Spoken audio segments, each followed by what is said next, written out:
action, networking, taking it above, bringing value to the conversations that you're having. As we climb in our journey and we learn, to share that learning with others so that we grow as a community.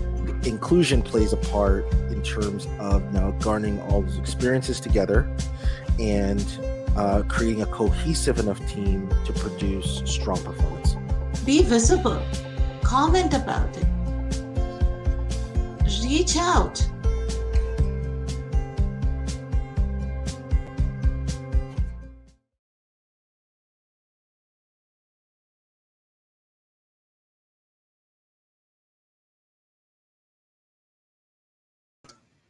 I just realized I was on mute. Hi guys, how's everyone doing? Oh my God, what an exciting day today. And if you feel you have seen a little too much of me, well, too bad, so sad, because you're gonna see another hour of me. And not just me, you know, I love to bring my tribe with me. So our mentors are all here. The topic, as you know, we've been celebrating the Empowerment Week, and what an enriching experience. We've had such amazing, amazing people on the show so far. They've shared so much. I hope that all of you that have joined in or have watched the recorded session feel a lot more empowered. But we don't end, because guess what? It's only Wednesday night and we have 3 more days to go. So if you haven't yet, then check out the LinkedIn page of Destination CEO and sign up for the Master Session Conference. I mean, where else are you going to have a dozen, not kidding with you, almost a dozen industry leaders sharing a preview of their amazing masterclasses just for you. And yeah, we have a little donation aspect over here. We'd love to raise some funds for the Daily Bread Food Bank. So we'd love it if you can put in some donation as you pick your tickets. On the other hand, you know what? I've done enough talking today. So I know Biju's probably going to kill me and say, why? What do you mean? I love to bring them on and have a conversation. So let me bring them all on. Hi, Amir. Hello, hello. Hello, Biju. Welcome Hello. back. Hi, Wanda. So great to see you again. Hi, Sina. Hello. Welcome, everybody, to the show. I'm so excited to have you guys back. And, you know, this is the Empowerment Week. Nothing better than having my own mentors on the show to empower the beautiful universe and all of those audience that are watching us right now live, or maybe a little later. So, Meena, I have a question for you. Before I go off, yes. Question for you. Today, you know, 3rd day of Empowerment Week, you know, 2 days of daily shows and a whole bunch of things. What's your biggest takeaway in the last 3 days? You really put me on the spot. Why not? What was your biggest takeaway? The biggest takeaway is, oh my God, so many people love me. Okay, other than that. That's not what we were thinking of Empowerment Week. Not Ego Week. Has nothing to do with ego. I'm so humbled that so many people joined the show. They gave so much back. I mean, just going from today, I had my international students who came in, and, you know, all the way from Pavan, who was my first placement at Humber, to today he's being a mentor to the last placement I did at Humber. You know, everybody came on and they shared so much guidance, and, you know, they're still using the same techniques when they're job searching or as they move, which was so humbling. The speakers that I had yesterday, you know, the hearing the voice of the Black community, and to have my own first mentor ever to be on the show, Erica, and, you know, talking about the impact and that's happening, and the, you know, the voices that they're sharing. Also with Monday, oh my God, the empowerment date started with women, and Wanda was on the show with me, and It was fantastic. Wanda, you're great. Always, as always. Yes, Wanda, there's more requests for you, so we'll have to keep going. But Great. Okay. yes, Just wanted to throw that question. that's our biggest takeaway is just ask and the universe provides, I guess. Awesome. I've done disrupting the show. So we're done disrupting the show. Well, it's all about empowerment, and I have you guys, and I'm giving a fair warning because I'm having technical challenges I've had all day. So in case I go off, the mentors are here. Sina's already not liking this, but it's okay. She's on the show. She's going to handle it. I'm going to So handle it. let's That's start. right. I'm going to handle you, Mina. She's going to handle me, but that's offline, so it's okay. You guys are safe. Let's get started. Amir, you've had quite a rocking week. You know, let's get starting. Sure. You wanted to talk about empowering. You wanted to talk about people's strengths and the focus on the right strengths. So I'll open it up with you. Let's get started. Well, something I've noticed, and there's literature and there's books out there talking about focusing on one's strength. And the basic concept is essentially that there are certain things people are naturally strong in, some certain areas that they're not super strong in. So, for example, taking myself, I'd say I'm more technically inclined and maybe less towards let's just say numbers. So, for example, I may not be an accountant. And I should probably focus on things I have an aptitude more towards. And then the idea being like, when I talk to people looking for work and the mentoring that I've been doing through Destination CEO, some things I like to highlight to people is like, what is something that the individual does that is above average? Like what's a strong skill that they have? Because that, for whatever reason, they have an aptitude or they just find things, find that particular area easy for them. They should focus on that. They should supercharge that because, of course, everyone needs a minimum competency. We've all got to read and write and do our arithmetic and that sort of thing. However, there's nothing to say that you can't really build on the strengths that you have. And then ideally you join a team or you're part of a group that has other people that complements your weaknesses. And then, that's one way to make a really strong team.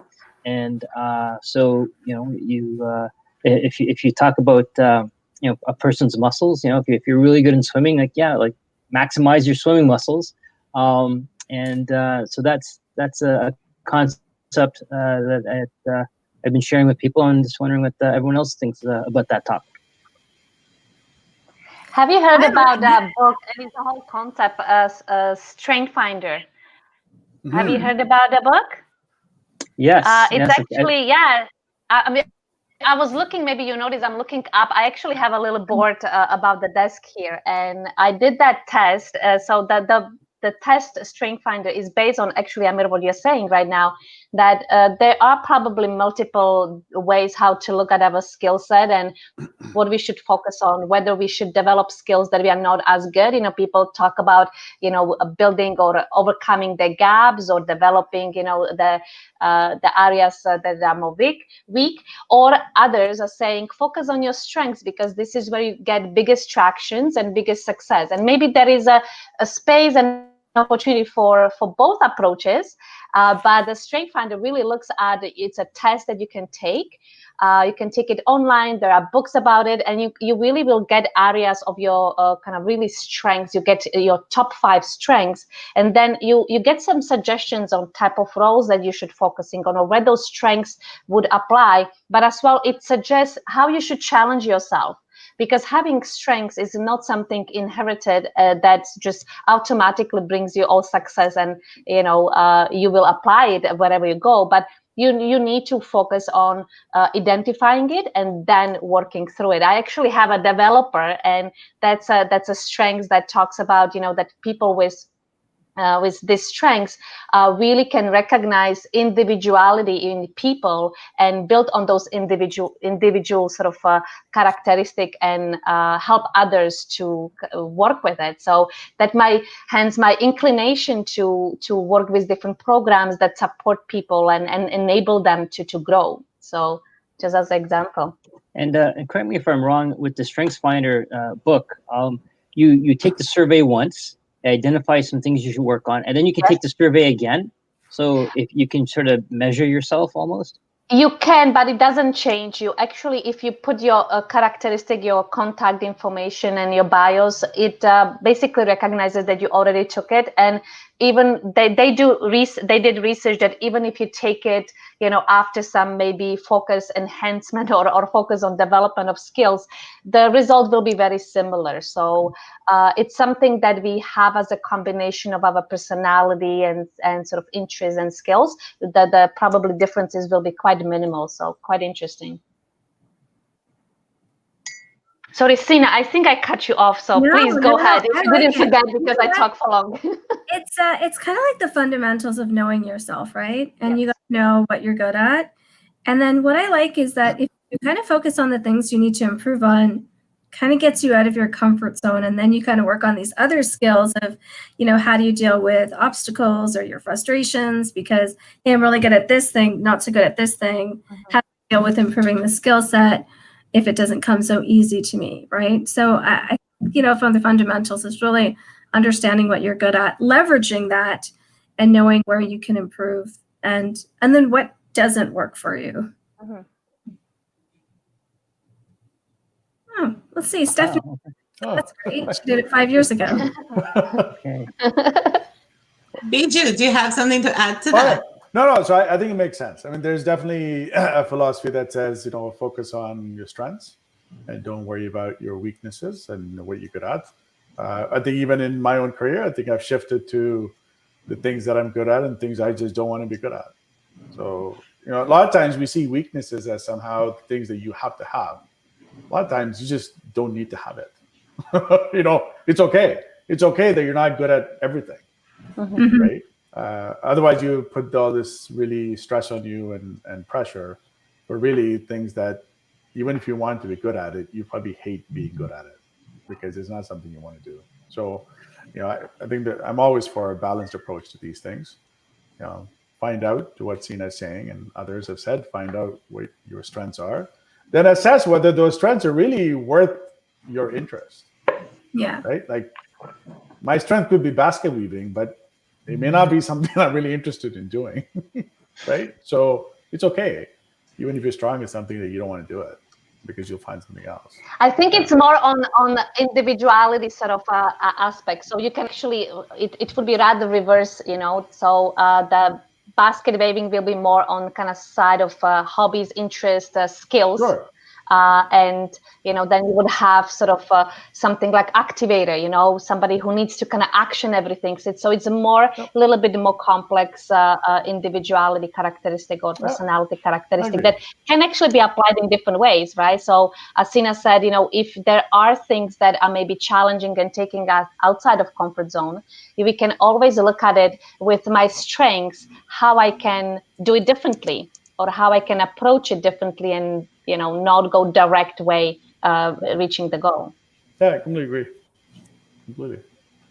Yeah, don't put too much stress. It's all good. And Biju, I never thought about the idea of like you don't stress on the things you don't do well, right? And so that's a really interesting aspect that you've raised. Plus, the things you don't do well, do you really want to do well? Like, I don't know, right? A lot of times, things that you're not good at are probably things you don't want to be good at. So that's okay. I think assessing that is more important, I think. Yeah. And it also leads me to think about so potential job seekers, if you're looking to join a particular team, maybe analyze and see what the team does really well and where the deficiencies or gaps are, and see how your strengths kind of fits into that.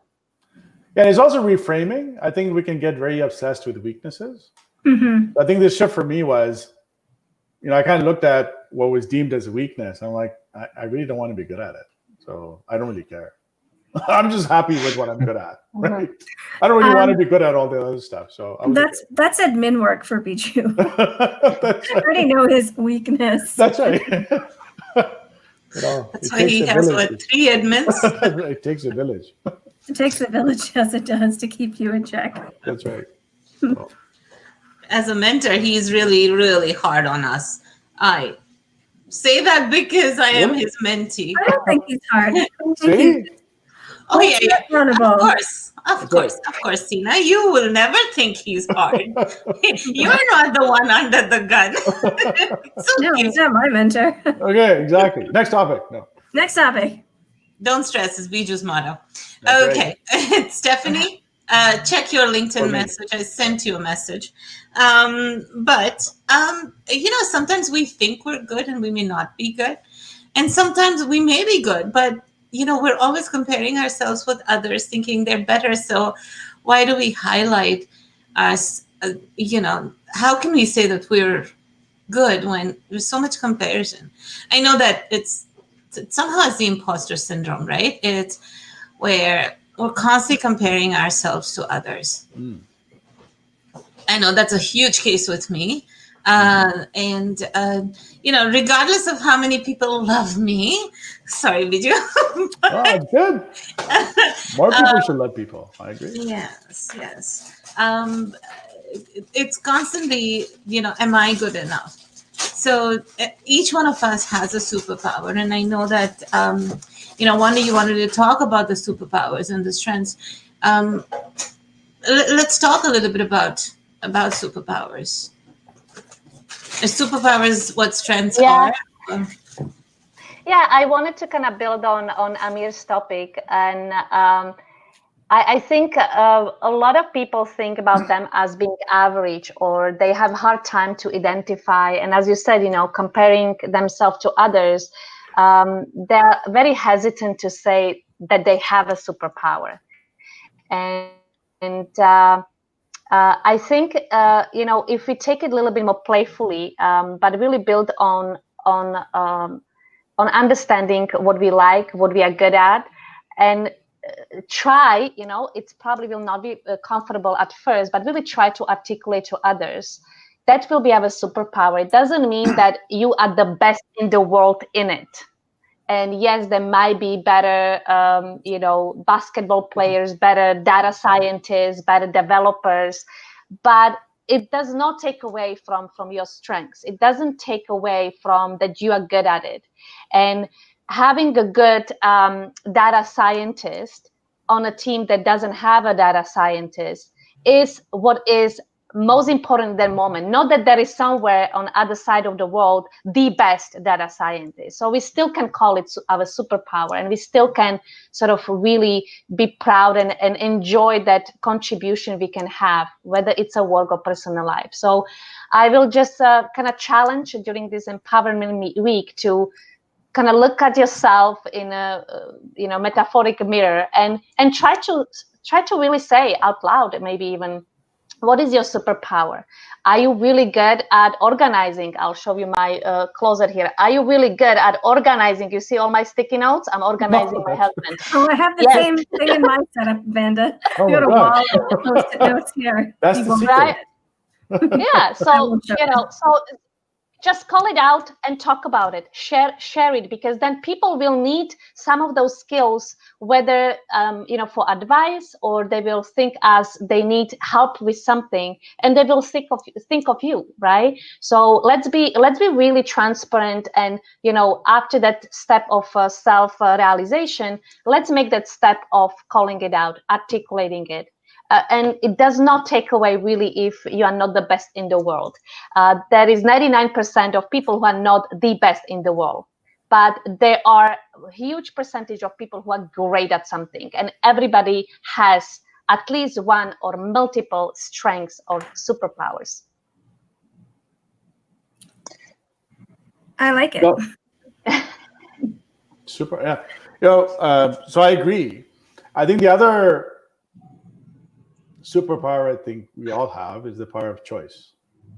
Oh, cool.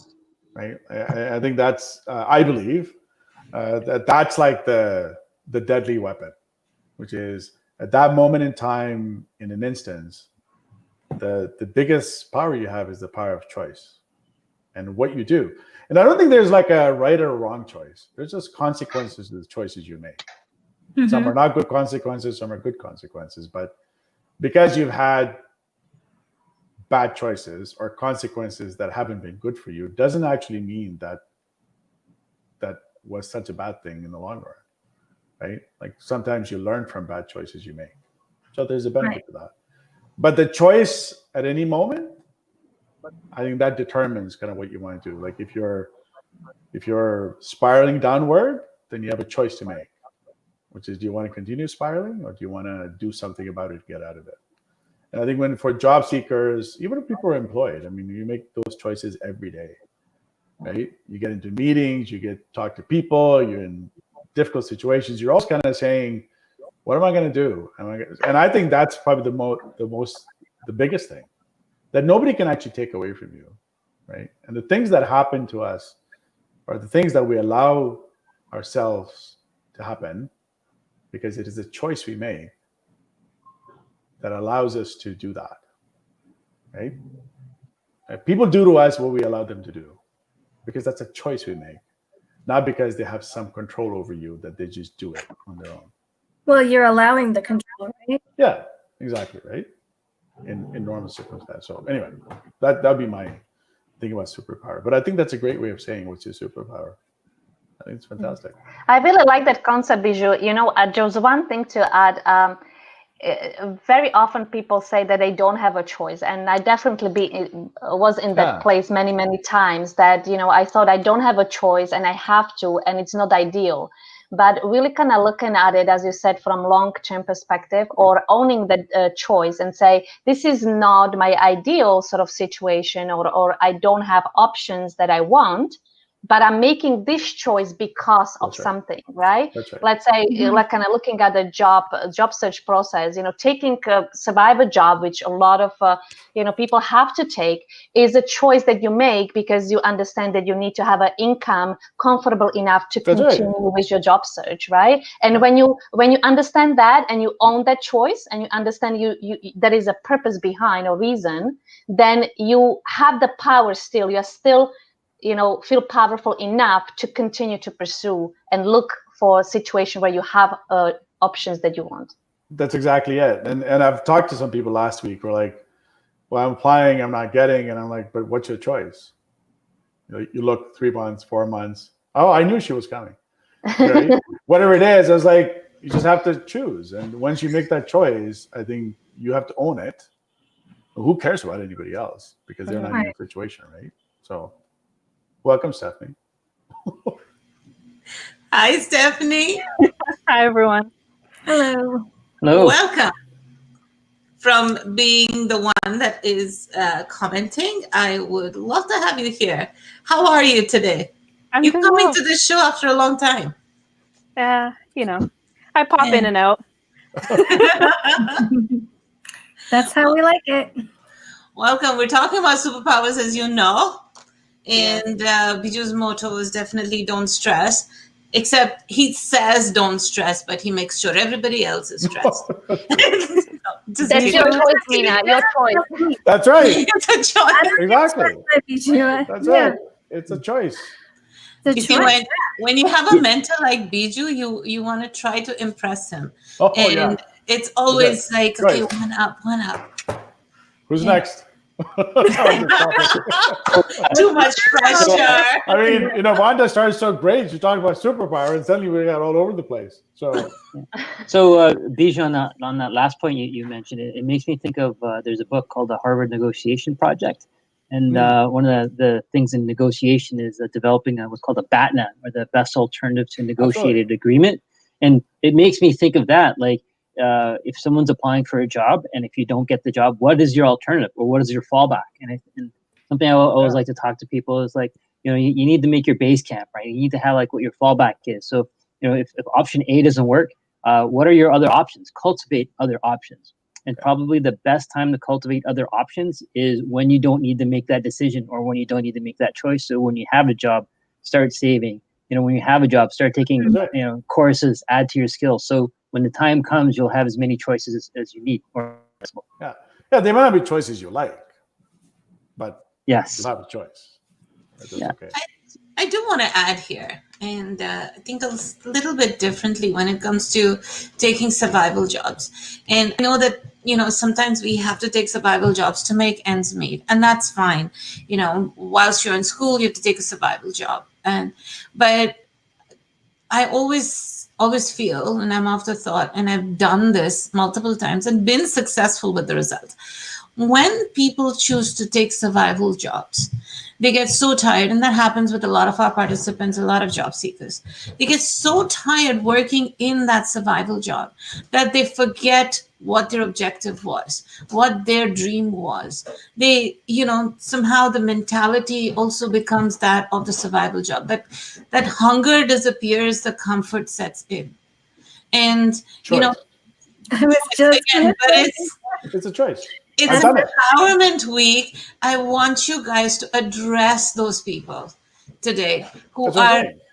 So for me, Meena, I agree with you, but it's a choice. You make a choice that what you were shooting for is not as important as where you are today. Always is. Like that's my point. I think Wanda's point is right. I think you should write stuff out. You should see things, everything on your wall. God bless you. You can do that, because I should learn how you do this very organized approach to what you're doing. But I agree, right? But it's a choice you make at that moment in time, just the way choice you make that you're going to do whatever it is that's required to work. But once you get in there, I think we all make choices. Yeah. So I don't know, Sina, what you think about taking a survival job while you're in school. Do you quit school and just work your survival job? No, you keep going. That's different. But that's different. I'm talking about not to me, because it's the goal, right? I'm doing this now so that I can achieve my goal. The goal, the eye on the prize, right? It's not just I'm going to get bogged down in this thing. I got to do this right now, but I'm still going to hustle because that's what's important to me. That's my choice. Otherwise, it's really easy to say, you know what, I'm just going to work this job and whatever. How much do you want it then? It's not going to be easy. It's not easy for a lot of people. And all of a sudden, because I got to take a survival job, or I've got to go to school, or I got to go to school now part-time because I can't afford to go full-time. These are all going to be obstacles that either stop you or motivate you to keep going further, right? It's going to either drive you or stop you. But that, again, I would say is the choice you make. I want to add though that people have different mental capabilities and emotional maybe readiness to self-motivate themselves. So I think it takes a lot of maturity, emotional and mental maturity to drive oneself through challenges and to keep that self-motivation. So I think that's a part of that self-discovery and understanding. So when this is a challenge, then there might be that sort of what and who can help me to continue to motivate. So I think on Monday we talk about really make sure that you have a tribe that can support you, that can you can lean on. Whether it is motivating you or helping you or sharing some responsibilities, because I think recognizing that and as a lot of things, it's easier said than done. It doesn't have to be on one person's shoulder. I think recognizing that that's the sort of way how to go, especially if there is too much pressure, or it might be as well sort of all the challenges that life can throw at one person, and people might have responsibility for their family. We talk on Monday about women, so you might have a family to take care of. So it's really, really easy to demotivate yourself. So everything that you said, Sina, but maybe just adding, understanding your boundaries, what you can do on your own, and find a tribe that can help you to kind of go forward. And maybe one thing I like to add. So I talk to people, and maybe they are in a survival job. I would still want people to do that job to the best of their ability. right? There's been times in the past where I've interviewed people and they've been in survival jobs, and then employers are looking for certain skills that are transferable. So if you are in that survival job, talk about how you made things better. Talk about how you improved it, right? If you see problems are opportunities, and what did you do to improve the process or something with people or project? Because then when you have that interview for that job that you really want to be in, that's beyond the survival job, like you can highlight things that you did in that survival job, and I think that probably even highlights your character. It highlights your ability, like regardless of where you are, you are going to work to improve things. So I think that would be a really attractive quality, and I don't think enough people pay attention to that aspect. When I interview candidates, it's not so much about, oh, why'd you take the job? It's more like, okay, here's your story. Tell me your story. And if someone, you know yourself and you can maneuver through and tell me your story, and it makes sense why why you took that survival job, and you can articulate that, I'm good. Like, and you can demonstrate all the things Amir's saying, then it's not a ding. It's not a negative. It's just, it is how you sell it, right? And it's how you view it yourself. And that's the part of, this that becomes difficult. Sometimes people are like, oh, I'm just working this survival job and, oh, this sucks, or it's not what I really want to do. And all of a sudden that negative energy starts weighing on you. So now you can't articulate to a hiring manager or a recruiter what you're all about, because you're stuck in this cloud of like, this isn't what I want to do. It's supposed to be temporary. I'm never going to get out of it. But there's a lot of great things there if you understand the choices you're making, if we go full circle to choices, right? Yeah, exactly to what Sina said. Like, if you begin with the end in mind, like, why you're taking this survival job, and you're able to articulate it as part of your journey. Like, look, I had to take this job in order to put a roof over my head, but it's while I'm pursuing this maybe certification, or, as we always say, it's better to be able to job search while you're already employed, right? You don't have that immediate financial pressure. So as long as you're able to articulate the reason maybe why you're taking a survival job, or why there may be a gap, I feel like anything is really justifiable, right? As long as you're able to kind of sell it or articulate that exactly to what Sina said. Like, if you can explain to the hiring manager why exactly you were in that role or in that position, I think, it's worth having that conversation. And I think it shows your resilience and you're able to problem solve in those scenarios. Yeah. And I think there's value to every job. There's millions and millions and millions of people who that's their job. Yeah. And I don't think we should kind of put it down by saying somehow it's less than what we would have been. I've never really cared what's written on a resume about a survival job or not. I'm just kind of looking at, do you have the right presence of mind? Do you have the right attitude? Do you have the skills we think we can put you on? Are you just a normal human being who can play the game and win? Maybe we change the term, right? Because it's a job. Whether it's your job to survive and pay bills, well, yeah. I think sometimes maybe we're doing a disservice by just kind of labeling it so differently, as though millions of people would do it or somehow less than everybody else, and that's not true. Lots of people make a living that way, and I think that's okay. I don't think anything is anything less or more than anything else. And in a week of empowerment, I think we should empower people to do what it is they need to do to make a living and live fine. Why would we say that what they're doing is less than what we'd want to do? I don't think that's right. I don't think that's fair. In conclusion, before my technical difficulties start again and I go off screen, I just want to say that, the reason why I brought this up is that if you know that you have a dream job, that you want to get to something, just because you have to take up a survival job or a job to pay your bills, please do not stop there. Don't make that your means. Yes, do it to the best of your ability.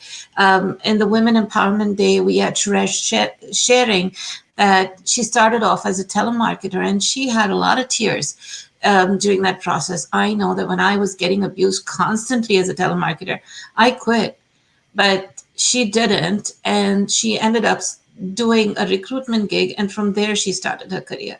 So please don't forget, it's a choice. Like they say, it's a choice. Please don't forget, you have a goal.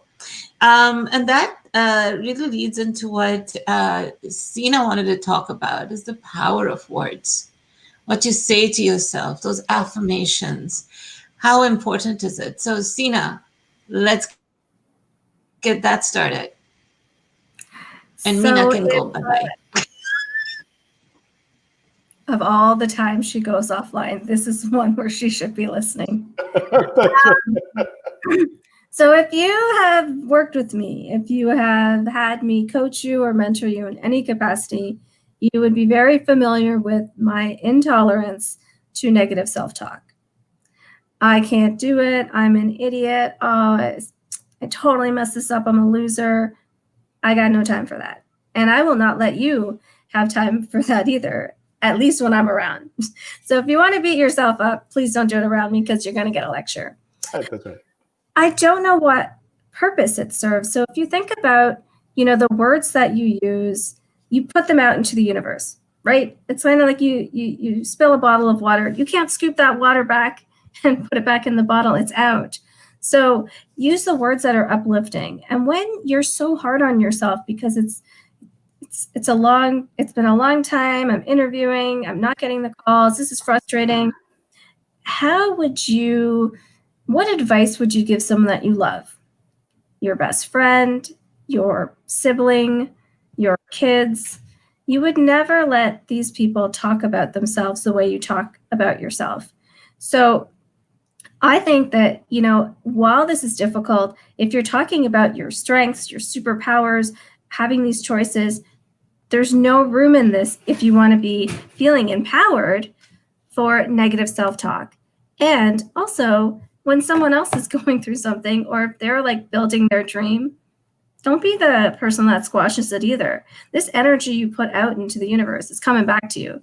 But I really think that sometimes it's really easy, the self-deprecating kind of humor that people have. But it's, when you're on the opposite end hearing it, it's not funny too. It's just like, why are you really knocking yourself so much? I don't think it gets you to your goal. I don't think it's empowering. I don't think it empowers other people. So I think like your words really do matter. And I think that that's really important to either. And if you feel like, I just don't have it, I'm not that confident, fake it till you make it. Like, just really start your day with things that you see of value. And if you can think about it, even in the great of gratitude, we all get to wake up every day and start our day. We're healthy, we have a roof over our heads. We're doing okay on those things. So now what can we start our day with, right? And what are we good at? Because if you don't believe it, how can you expect a hiring manager to see your value if you don't see your own value? So that one's really a strong one for me. And many of the women in my life know that this is very important to me. So I think the power of your words is a really big part of being empowered for this Empowerment Week. And I always say to anybody and everybody, actually, the minute a participant comes to me and I find that they are, they're beating themselves up, they kind of feel they lack confidence in themselves, I say to them, you need to speak to Sina. I know she's extremely busy, but please send her a request and say, Sina, can I talk to you for 20 minutes? And Sina will put so much energy into them, so much power into them, that the next time I talk to them, I don't even recognize who they are. Like, seriously, you were the same person who was crying like a few days ago? So that's the powerhouse when it comes to Sina. Sometimes we just need a reminder. That's what it is. You just need a reminder. I'm just showing someone what's already within them. I don't bring them these traits. They already have them. I'm just holding up a mirror so they see it themselves. True. It's really interesting. There's a saying I've seen, Abraham Lincoln. Like, he failed at so many things, and he failed and he failed and he failed. But then the last thing he won was like becoming president. So there's a value in going on, because eventually you will find your thing, right? And him, it was president. So. Yeah, nobody ever shares the failures on Instagram. Guys, like, just don't believe all the hype, right? Like, we're all human, but there's a lot of value, and we all have our own value. We all have our superpowers, as Vanda talks about. So I'm just saying, remember that in how you speak about yourself and to yourself. Very true. Stephanie, I wanna bring you up here because you do a very important masterclass with us, which is Get Camera Ready. And I know that you helped all of us, specifically Biju, on his posture. Right. Look how he's sitting, That's why I'm like folded arms. I'm sitting straight. That's All right. right. I was like, I gotta support myself because she's gonna have a comment if I don't. So I'm in. We only uplift each other now, I Bichu. love Don't worry. That's right. It does take a village to keep me worked. Posture for That's right. success is what we do. Yeah. So, yeah, in the masterclass, and even to allude to what Sina said, it's like, you know, your failure, but mixed with failure and experience, right? Like I learned more from my failures than I did my successes. For me, I can look back in my journey and, you know, even specific to job seeking, the jobs I didn't get, I'm actually very thankful at that time and place. It didn't happen because something else a couple weeks later or whatever at a later time came into my inbox and was much better for me in the end. So definitely speaking to learning from failure and having that gratitude in the failure. Like, yeah, no one's in the moment happy that they're failing, but later on you get to look back and you see the Abraham Lincolns and you see where people emerged from failure, and you know, you get to use that for your own personal empowerment and tell others about it. So yeah, really love Sina's point on the importance of words. And yeah, to speak to, you know, the masterclass that I do, it's all about, you know, your presence virtually and online, but also, you know, how you show up to an interview or to a conversation. You know, half of the battle is just showing up. You know, you might feel like you're not comfortable in a space. Well, with comfort, you know, you have to practice to be comfortable. No one's just comfortable going on a roller coaster upside down without like, okay, what's this going to be like? How many loops? How steep is the drop? You know, we mentally prepare ourselves for that. I mentally would prepare myself for spicy food. Like, okay, yeah, okay, I'm going to have something spicy.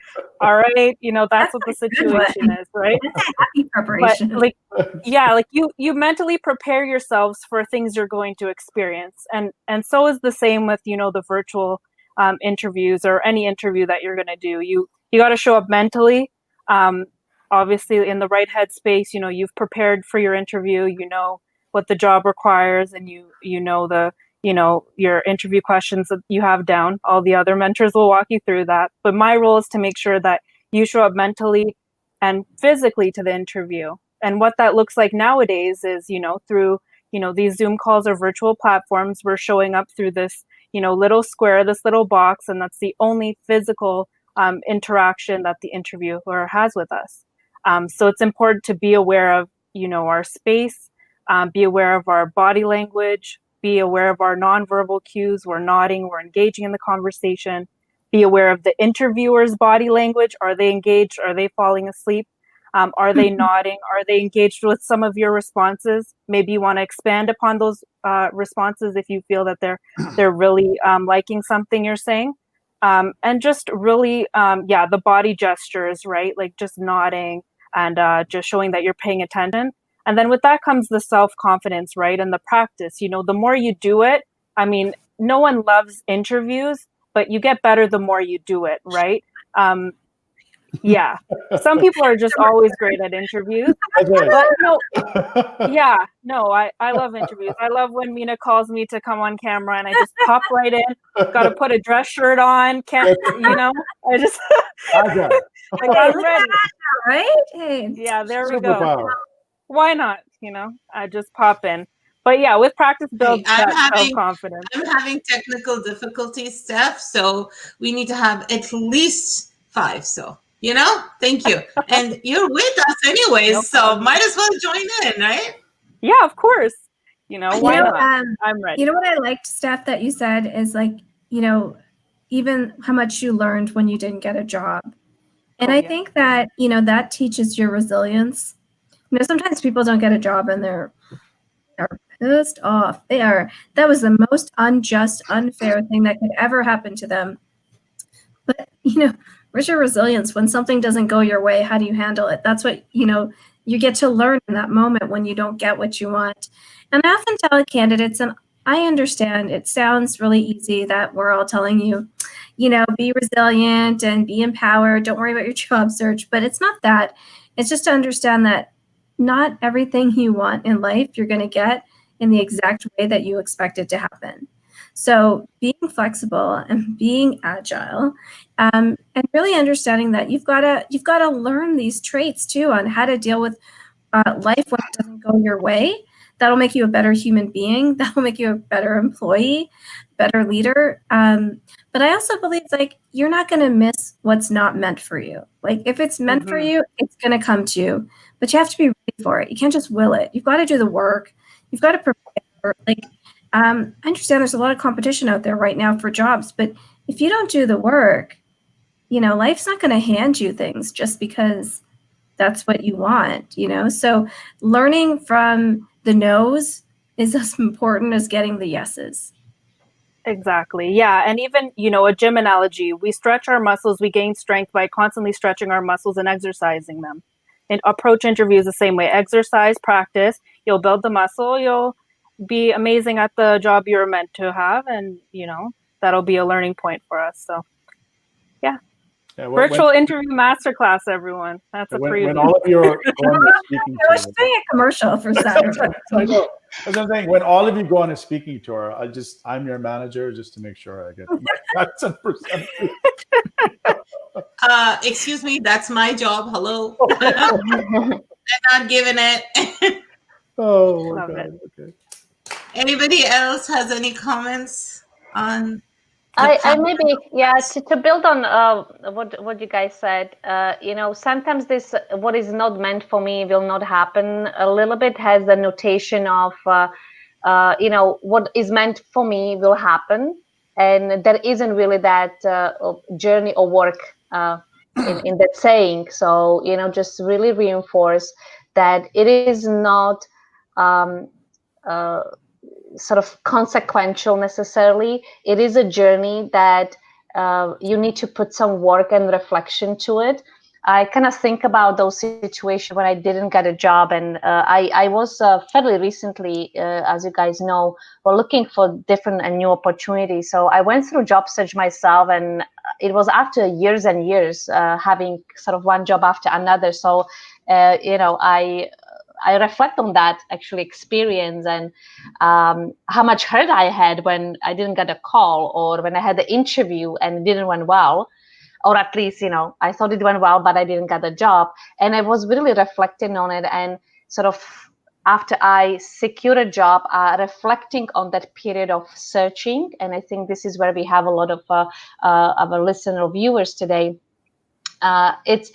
It's not that it's not what is not meant for me. I can easily give up, and sometimes I don't know what is meant for me and what is not, because I think that every opportunity I apply is meant for me, because I have to put that effort and thought into it. Otherwise, I cannot really apply if I think it's not good for me. So we all kind of put that effort and think this is it, and we all have to deal with that disappointment. But really understanding and reflecting that every no that I got and I reflected on helped me to strongly and better articulate why the next opportunity is, I think, the right one, or why I can be one of the good candidates for it. And again, Sina, you from your career, that sometimes you have maybe 3 or even 4 candidates who either one of them can be great for job, but just one seat, one chair that needs to be filled. So it's not about not being good for job, that you didn't select the right job, but there are other circumstances that probably sort of inform the decision. So just really take those no's as you're going through that journey as opportunity to reflect and refine why yes, why it's still applying for similar jobs, or why maybe you need to pivot. BJ usually, I know he'll tell people, just keep applying, like apply and then next, and on to the next, and on to the next, because we'll have candidates that are so emotionally invested in a job posting, and it's just a posting. It's a couple of bullet points. It's not, you don't know the culture, the hiring managers, or anything yet.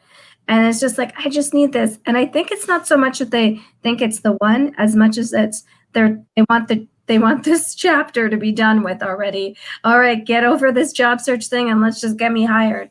And unfortunately, that's not how it works, right? And you're right, Venda, there's so many factors. And, you just got to keep going. Jobs are out there. Jobs are coming back. Things like it's getting busy again and your time is going to come. But as long as you keep doing the work and you learn and you reflect on the process. So every time you apply for a job, that's great practice for you to really understand the job posting and your resume and your cover letter. Every time you interview for a job and don't get it, it's a great opportunity for you to network and tell your story and really, hone your interview skills. So everything is good. Like I've got a candidate that I think is great and I can't get him now. And I didn't get him the last time. But he's on my radar. I'm going to get him in to the company. It's just a matter of timing. So every opportunity that he tries, it's okay because he'll eventually get where he needs to get to. But he's not like, he's not frustrated. He doesn't, kind of kick up his heels and like, this is totally unfair. I deserve it. My time should be now. He doesn't have that attitude. And I think when, the more you do this, the more it's an opportunity for you to get to know yourself and learn and grow and evolve and practice patience, right? You're not going to be in control of this life. This life is going to happen and it's going to happen the way it happens. So you have to be able to understand that you don't have that control and still maneuver through life. Because this is just a job search. There's so much more that you're learning from this about your whole life. Sometimes I like to tell people, when you're hiring or hiring managers, what they're doing is an educated guess, right? They don't always get it right, and that's why there's probationary periods and all that sort of stuff. So if someone doesn't get a job, it's just that they didn't guess right, or they didn't make it the best educated guess, or maybe you need to put other evidence forward. But like I said, it's just a job, and people are just making the best educated guess based on what the parameters that they have and information that they have available. Awesome. So we have the last 8 minutes, and we do have one more topic to cover, and that is the final topic, the empowerment of you. But as we talk about that, I would love it, ladies and gentlemen, most of you are hosting a master session this Saturday. So please tell the audience what you will be doing and why it's important for them to sign up. And time is running out because we don't have a lot of spots. So let's start. Let's start with you, Amer. You're doing a dual master session, but if you want to talk a little bit about empowerment and then go into your master session, that'd be great. Once again, I'm having Okay, I'll just kind of go ahead. Please continue the conversation. Yeah. I love you. No problem. Well, I think one thing about empowerment, I'll say, is if you feel like you've reached a ceiling and you can't, increase your strengths on something, I say go back to first principles and then rebuild it. Because if the foundation is weak, go back, rebuild the foundation, go through the paces again, and inevitably you'll find something, some aspect, something that you did that you weren't doing before, and then you'll be able to kind of get past that ceiling of performance that you've hit. So that's one thing I like to tell people in terms of empowerment. And in terms of my masterclass on Saturday, the one I'll be promoting will be one-page accomplishment-based resumes. I'm a big believer in a one-page resume, and people often kind of scratch their heads and they say, but no, my resume is 2-3 pages. Well, I'm a big believer in a one-page resume, and I eat my own cooking, so it's something I do, and I'm going to go through how I do that and how it's built and what I've learned over the years. And the second one will be on interview skills.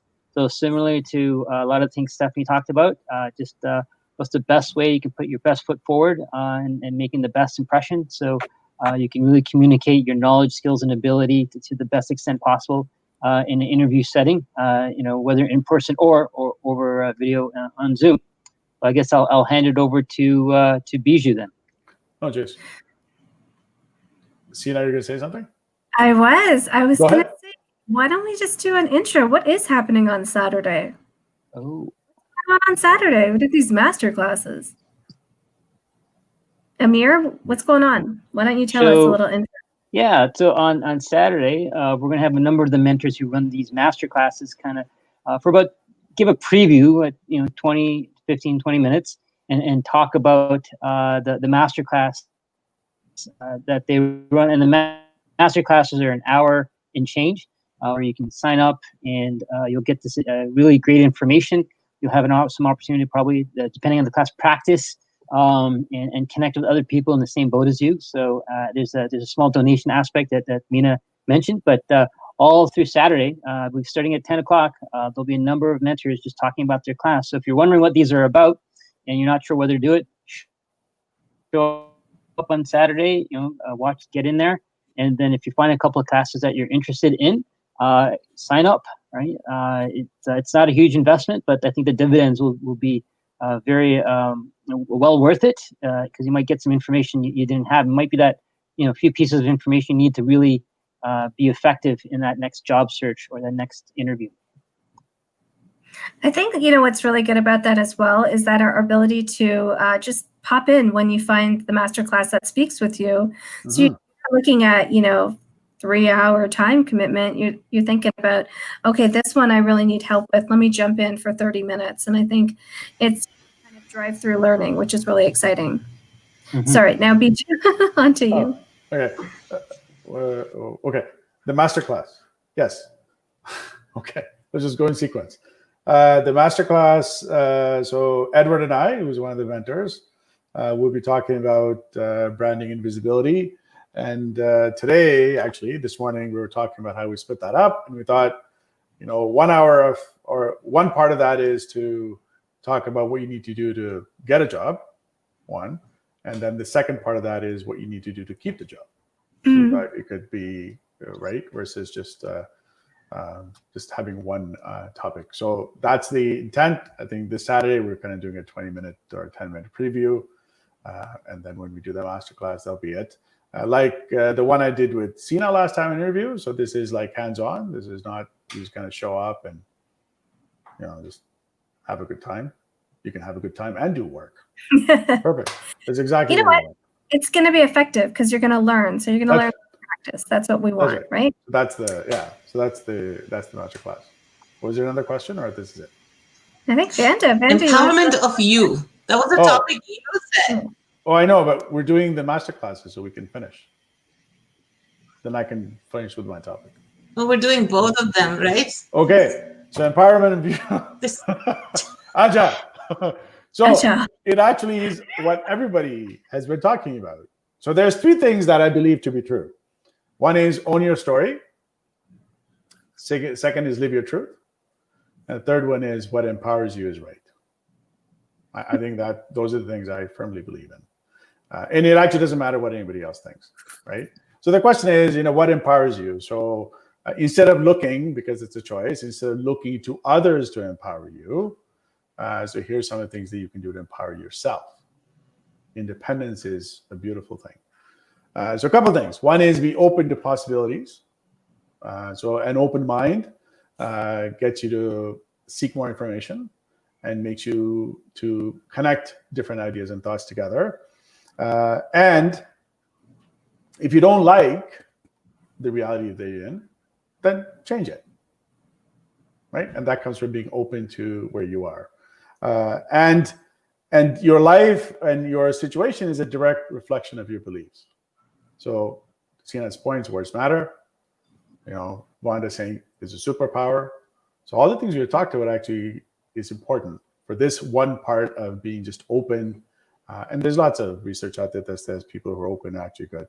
So the more negative you are, the worse it gets. You live in that. And I think we've talked before about being above and below the line. If you don't get a job, something, go in a room, scream for 5 minutes, feel good. It's good. Curse, I don't know, break things, whatever you want to do makes you happy. Come out and then just hustle to get it done. So that's one part. Second is to focus on you and not to everybody else. And today I was talking to a fairly senior mentor of mine, and she said, life and success is built around it being unfair. I thought, well, that's interesting. She said, no, you should expect that things will be unfair to you. And that's okay, because it is in those moments that you actually find what you're capable of. Goes back to resilience that we talked about. And that have a belief that you can rise above it. And that's okay, right? So that open to possibilities, have a belief that you can work it, right? You can rise above it. And it's okay that life is unfair, because that's how success comes about, because you actually push yourself to do a lot of things. And in that moment, seek things that fulfill you in a different way, right? So just because you're not doing good in one, you could be giving in another way, right? And there was another quote where she said, empowerment isn't competition, it's contribution. And I thought that was pretty profound today. I was like, well, that's interesting, right? And I'll get to that in the next one. So how do you sustain that? You build a network of people, you connect with people, and you collaborate with them, right? Because that's how, so it goes back to that empowerment is also contribution.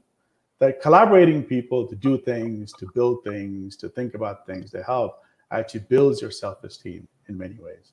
It actually empowers you to do more things than ever before, right? And I made some notes. And the third one is just run your life, right? It's not a competition. Other people's successes do not equate to your failure. That's fundamental to empowering yourself, right? Is that it's your life and you should run it. And because empowerment is not competition and contribution, that you should be happy with that, right? So don't compare, contribute. That's the other part of just focusing and running your life. And your life is your race. It's okay. You don't have to win or lose in it. Like, nobody has to run it for you. And the more you think about it, superpowers, using them to make sure that you're being resilient, thinking about how you contribute, right? All those elements come into what that actually looks like. And you should never be, because in that moment, you're not competing with anybody else. You should be happy for the fact that people are able to do, and be curious enough how they do it. Mm-hmm. That goes back to the growth mindset, saying, and if I think Amir is super successful, instead of me being jealous and critical of it, I should find out what the hell is he doing that makes him so successful, right? I should be more curious. And building a network of people will give you that opportunity to be really curious about people's lives and really understand why they do what they do and how they tick. And then, because you're kind of focusing on yourself, you should say, like, how would I leverage that, right? So instead of giving empowerment as some sort of a mantle that you somehow have to stand to receive, I would say you should practice some of these things to constantly empower yourself. And I think that independence is probably the best thing you can do for yourself, because you're not dependent on anybody. Nobody has to empower you. You can empower yourself. So that's my topic. I love it. You did a full synopsis of everybody's job. You know what? As I was listening to everything, I was like, this is good. This is perfect. Everybody has different parts of it. It's our happy ending of like our story of empowerment. There is this theory that, when you said, hey, listen, life is unfair. Sometimes that's just a label, just like life is fair. Life is right. So if you say life is fair, everything's great. And if you say life is unfair, oh, I'm so depressed. What if life is just life? If you didn't put the label on it, it would still exist. Absolutely. Great reframe, right? It's just what is. It's just what is. Yeah, it is just what is. Somebody said, you should always strive to meet life in its reality, where it is. That's what it is. Yeah. And you just kind of figure out what to do. Yeah. Good comment. Anybody else? Yeah. Yeah. And then the later part of that, like, have conversations about things that matter to you, right? Because other people might want to have that conversation and they might, not want to be the first. Be the first. There's power in doing that, right? Have the conversations, that you are passionate about. Don't wonder, oh, why aren't people having the conversation? Well, maybe you're the person that was meant to start the conversation. The conversation. Yeah. So huge believer of that. So I love that point, Bijou. Have the conversations about topics you're passionate about. I like that. Bijou suddenly become a hashtag. My dad, it's interesting. Every time my dad is 94 now and he writes books all the time. He's always been telling me you should write a book. I'm like, I don't know what I'd write about. He said, that's the problem. The problem is the things that you think everybody knows are the things that people don't know enough about. So why don't you just write a book and see what happens? So Stephanie, I agree with you. That's exactly it. Have the conversation. As long as it's important to you, you'll be fine. doesn't have to be important to everybody else. Okay. So Stephanie, I know you talked about your masterclass already. I'm going to go to Wanda because we're already 5 minutes over. So Wanda, you're doing a master session on Saturday as well. Would you like to briefly tell the audience what it's about and why they should attend? Sure, and it really ties to what Bijou was saying, and you made so many great points, and maybe sort of I was already thinking to rename my session because I use words as responsibility in a title in the past in my masterclass, but really what it is, it's about owning your story. And I really, there's so many sessions and advice out there, very practical on how to approach job search, how to write resume, how to interview, how to show yourself in a virtual world. So those are all very helpful and important things that you should definitely review, because those are tools, very practical tools that I'm always kind of coming from the place of really concept, really what is your attitude and what is your philosophy to the situation. And I think Sina mentioned that earlier, something that I tend to say during my masterclass, that job search is just one small portion, but it could be super significant, and at different times of our life, significance goes up and down, but it's just one part of your life. And that integrity of how you show up in life and in job search tends to go hand in hand. So really sort of topic that I want to focus on is how to own your story, and how owning your story will help you to deal with rejections, because that's the part of job search. I don't know anybody who got every single job on the first try throughout their life, So that just sort of is the utopia. So really how we deal with rejection is defined by how we approach job search and what is our story, how we own it. So that's sort of kind of what I like to talk about with people. Yeah, great story. A great topic for sure. It's going to be a great Saturday. I mean, this is yeah. It'll be just and Wanda, I completely agree with you. I mean, I talk to folks, even cohort, and like work is a small part of our life, important part. But then you have to get them to appreciate the fact that there's other aspects of your life that are equally important that you should be happy for. So great topic. Any final words, mentors? No? Okay. Well, thank you. Empowerment is contribution, not competition. Empowerment is contribution, not competition. That's right. The guy who always wants to be number one says that. So, okay, we'll remember that. Competition for me. Thank you. Thank you so much, mentors. Thank you. And thank you to all of our audience. If you are watching us live, thank you for staying with us. If you are watching the recorded show, I want to remind you again, Empowerment Week is not over. Tomorrow, we are going to have another absolutely phenomenal panel. Yes. Tomorrow is Thursday, and tomorrow's panel is about diversity and inclusion. And diversity is not only about color and race and gender. It's about disabilities, physical and mental, and so visible and invisible. And I am bringing to you 3 absolutely phenomenal leaders who are working in the industry and making a difference and making huge changes when it comes to disability. So I hope you will join us.